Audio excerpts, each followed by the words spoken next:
Tem um áudio do Gabriel Damasco aí, meio longo, quando estiver se enrolando tu pode dar aquela pausada. Fala, fio, tá bom?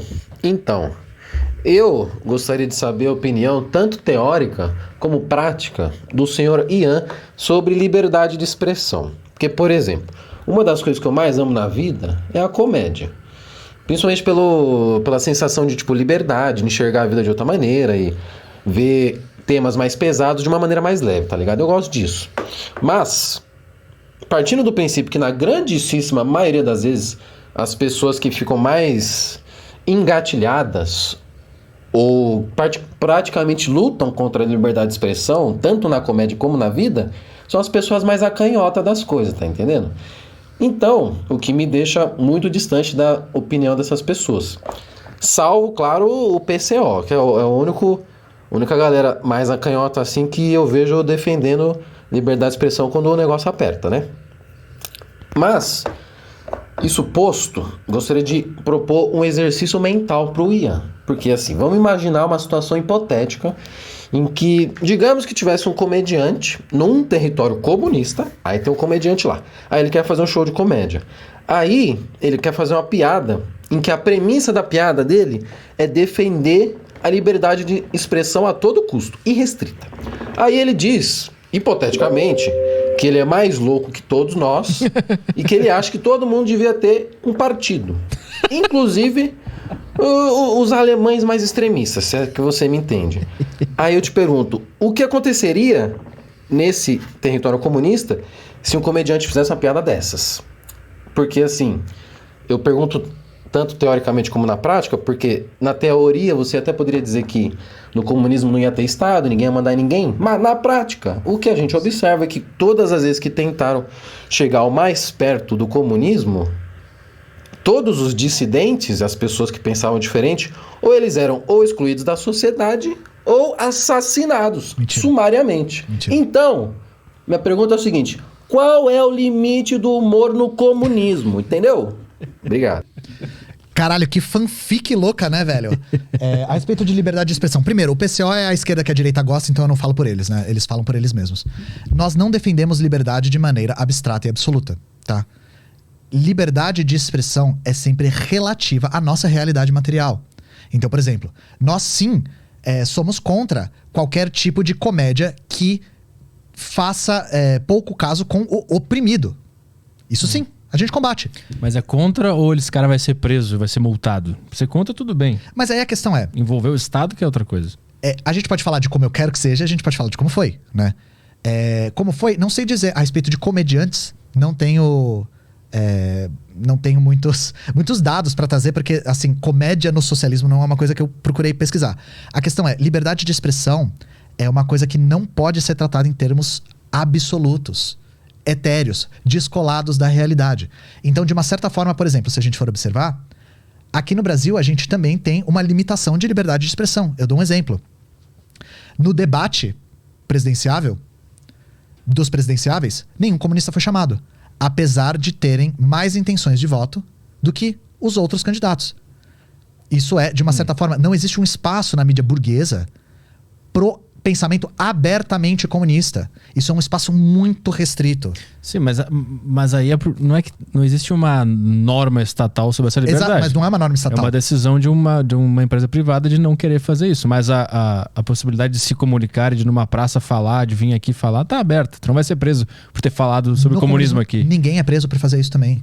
E eu falei pra você, tanto essa coisa de que toda e qualquer pessoa que se opunha ao Estado, toda e qualquer pessoa que se opunha ao partido era presa na União Soviética. Tanto isso é mentira, que quando Stalin morreu, a oposição ganhou. O Stalin morreu, a oposição ganhou e começou a restaurar o capitalismo dentro da União Soviética. Isso não é verdade, gente. Essa coisa de que se você chegar numa praça pública e falar eu acho o Stalin broxa, você não vai preso, tá? Não vai, de verdade. Isso é um tremendo do espantalho que não tem respaldo na realidade. Foi o que eu falei, nos gulags, no sistema Gulag, a maior parte das pessoas era preso comum. Presos políticos eram presos que ameaçaram a segurança nacional. E até aí a gente tem prisão por ameaça à segurança nacional aqui também, sabe? Todo o Estado tem isso. Não é uma exclusividade das experiências socialistas. Aí a respeito de liberdade, novamente, não existe uma norma estatal para isso. Mas existe uma norma por parte dos próprios burgueses. Quem paga a banda escolhe a música. Então, por exemplo, se quem paga a banda não quer escolher a música comunista, não vai escolher. Porque os meios de comunicação, na maior parte, são dominados por empresas privadas. Em um Estado revolucionário, um Estado proletário, essa classe trabalhadora, essas pessoas que controlam esse Estado proletário, financiam os meios de comunicação e não vão permitir ideologia burguesa. São duas faces da mesma moeda.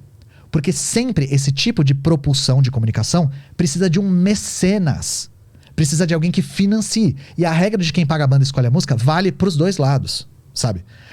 A ideia de liberdade de expressão irrestrita gera excrescências como pessoas defendendo o nazismo, defendendo o fascismo, defendendo extermínios de etnias inteiras. Não é o que nós defendemos, tá?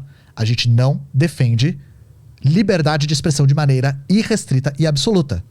Nenhum marxista-leninista faz isso. A gente não defende o direito do opressor oprimir o oprimido, sabe? A gente não defende esse direito, por mais que isso tenha uma roupagem de liberdade de expressão. Mas isso não pode se voltar contra o próprio comunismo, porque eu vi um documentário uma vez sobre liberdade de expressão, eles davam vários exemplos sobre como isso funcionava e quem já foi perseguido por causa disso. E um dos tem na HBO, se não me engano. Um dos exemplos que eles davam era de um comunista nos Estados Unidos, durante a Primeira Guerra Mundial, que ele ficava numa praça lá falando sobre o comunismo e panfletando, falando as ideias. E o governo começou a perseguir o cara. E começou a falar, essas ideias aí não pode defender porque vai dar merda. E perseguiram os comunistas, baseando nessa que não pode ter tanta liberdade de expressão, porque se esse cara falar isso, vai dar uma merda. Essa ideia não se volta contra o próprio comunismo? Pois é, isso aí a gente pode colocar dentro do balaio de uma falácia, que é a falácia da bola de neve. Existe uma falácia retórica por trás desse tipo de argumento que é inclusive o raciocínio do PCO, que é, se vão censurar tal pessoa da direita, uma hora essa censura vai chegar na gente.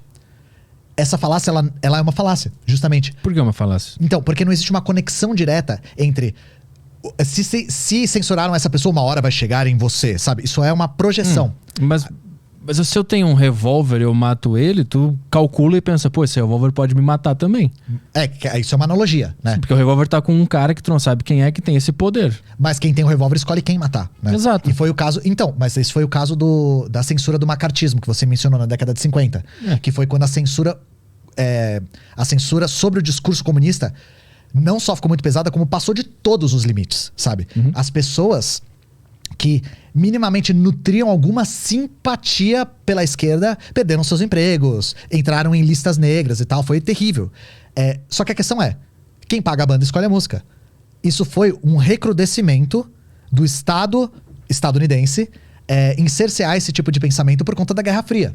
Novamente, eles nunca iam fazer isso à direita, porque o pensamento liberal é o que eles estavam tentando proteger. Claro, então não existe um salto, é um salto lógico falar... Uma hora, se censurarem os comunistas, uma hora vão censurar os liberais e vice-versa. Porque geralmente quem paga a banda escolhe a música. E esse tipo de censura tem caráter, sabe? Mas por mais que tu não concorde com o PCO, isso aconteceu, porque eles perderam os canais. Então, sim, porque eles defenderam que a direita defendia ipsis literis. Se você cobrir assim, o logo do PCO, o texto é igual. Mas não tem que censurar, tem que deixar o cara falar, pô. Eu quero ouvir o que ele tá falando. Eu não acho que tem nada. Eu só acho que no caso de... Isso é a minha opinião pessoal, tá? Eu acho que no caso de você falar impeachment do Alexandre de Moraes em público, é você meio que dar um tiro no seu próprio pé, sabe? Mas ele não pode perder os canais porque ele falou isso. Pô, deixa o cara falar. Eu quero ouvir por que ele acha isso. Eu tô curioso. Não tô defendendo que eles deviam perder. Então... Sabe? A questão não é essa. A questão nós não... usamos a mesma retórica da direita. E o pessoal, por alguma razão, usa a mesma retórica, sabe? Mas tudo bem, esse não é o caso. Mas eu tô dizendo assim, se tu defende que a liberdade de expressão não pode ser total, isso vai acabar caindo em ti em algum momento. Não é, isso é uma falácia. Porque uma hora tu vai falar algo que o cara que tem o martelinho vai dizer, isso aí não pode. E aí é tu que vai cair nessa. Isso é um salto lógico. De verdade é um salto lógico. Porque... não existe nenhuma conexão entre se a gente não permitir que a pessoa defenda partido nazista, uma hora a gente vai ser censurado também. Não existe respaldo material para esse salto lógico, sabe? Eu acho que existe porque vai existir um dispositivo que vai falar falas perigosas devem ser censuradas. Vai ficar aberto, porque não vai estar escrito assim. Se tiver escrito assim, é proibido defender o nazismo. Tá, tudo bem. Dá para entender essa lógica. Mas se tiver falas perigosas não podem ser ditas na nossa sociedade.